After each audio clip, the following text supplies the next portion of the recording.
Setelah bergabung dengan Board of Peace atau Dewan Perdamaian Inisiasi Donald Trump, Indonesia bakal mengirim pasukan penjaga perdamaian ke Gaza.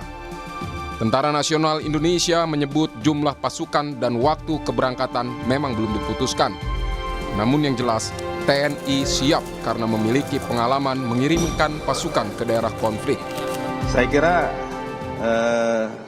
kita sudah punya pengalaman ya. Ada Unifil yang pernah ke sana, satuan-satuan yang pernah dikirim ke sana lah nanti akan kita rekrut.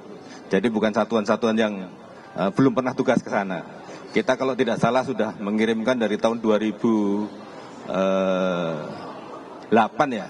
Dari 2008 itu kita sudah mengirimkan Unifil ke sana, sudah berkali-kali, dan orang-orang inilah nanti akan kita kirim ke sana. Tentunya dia mempunyai pengalaman dari sisi medan dan bagaimana dia berkomunikasi dengan masyarakat di sana. Persiapan pengiriman pasukan bukan sekedar wacana. Kepala Staf TNI Angkatan Darat Jenderal Maruli Simanjuntak bahkan menyebut sejumlah pasukan sudah melakukan latihan. Penentuan kebutuhan personel akan ditetapkan setelah adanya permintaan resmi dari pihak koordinator di Gaza. Soal jumlah pasukan, Maruli belum dapat memastikan. Namun 5 hingga 8.000 personel sudah bersiap. Itu kan BOP itu Pak ke... Ya itu kan masih terus berjalan ya. Jadi kan kami menunggu dari hasil koordinasi ke yang mengkoordinir di Gaza. Nanti ke Mabes TNI nanti ke Mabesat memerlukan personil yang berkarakter apa. Nanti kami siapkan, kan begitu. Udah mulai berlatih orang-orang yang kemungkinan kan kita nanti kan jadi perdamaian. Jadi berarti si jenis, kesehatan, yang seperti itu kami siapkan. Ya bisa satu brigade 5.000, 8.000 mungkin, tapi masih bernego semua. Menteri Sekretaris Negara mengonfirmasi soal estimasi jumlah pasukan yang akan dikirim ke Gaza mencapai 8.000 personel. Dia menegaskan seluruh tahapan pengiriman akan mengikuti kesepakatan negara-negara anggota Board of Peace. Keikutsertaan Indonesia dalam BOP diharapkan dapat membuka jalur logistik bantuan makanan secara lebih luas, sekaligus menjadi bentuk nyata dukungan terhadap kemerdekaan bangsa Palestina. Ke Gaza itu benar jumlahnya 8.000. Itu kan bagian dari pasukan perdamaian. Secara total kalau Indonesia itu berapa? Sudah ada estimasi yang dikirim? Belum, sedang dibicarakan, tapi ada kemungkinan kita akan kurang lebih di angka 8.000 itu.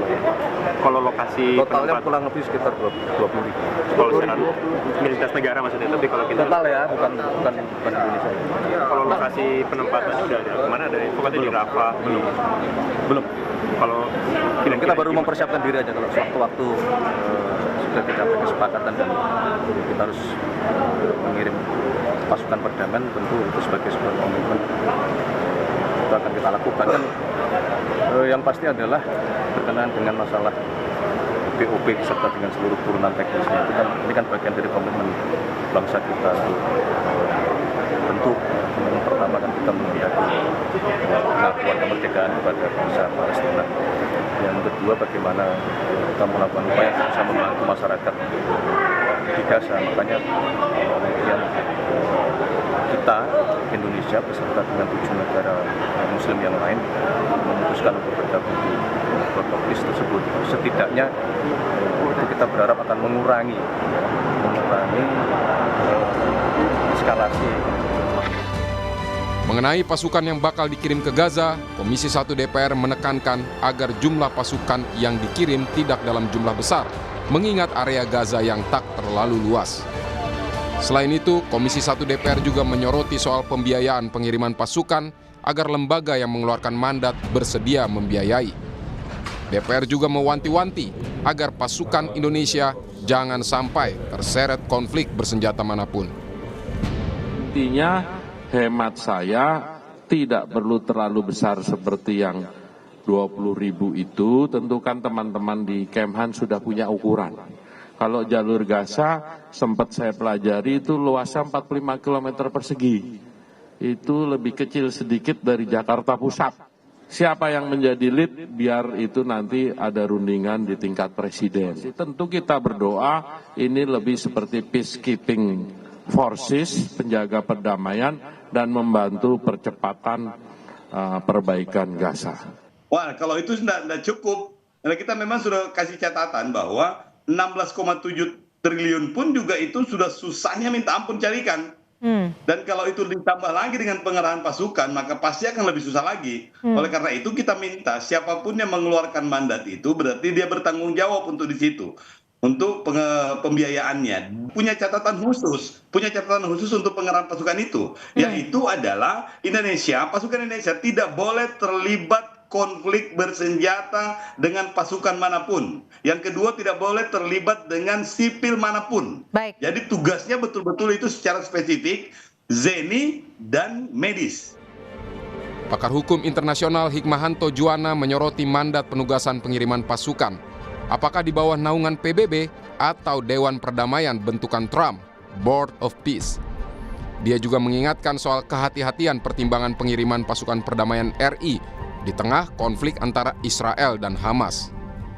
Kirim atau tidak kirim, tolong diperhatikan betul apakah ini masih dalam mandat Perserikatan Bangsa-Bangsa. Memang resolusi berkaitan dengan BOP itu ada resolusi Dewan Keamanan 2803. Tetapi kalau kita lihat piagam di BOP itu ceritanya bukan berkaitan dengan resolusi, tapi ini organisasi internasional sendiri, terpisah.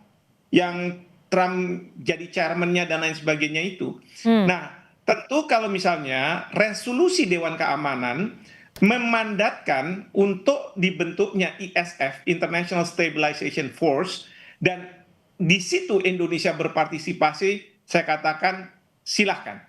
Ya.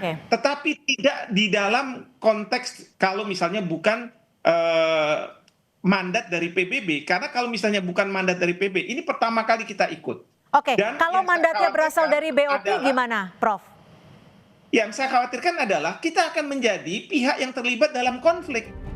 Indonesia memiliki komitmen dalam konstitusi untuk ikut menjaga perdamaian dunia dan memperjuangkan hak kemerdekaan bangsa-bangsa.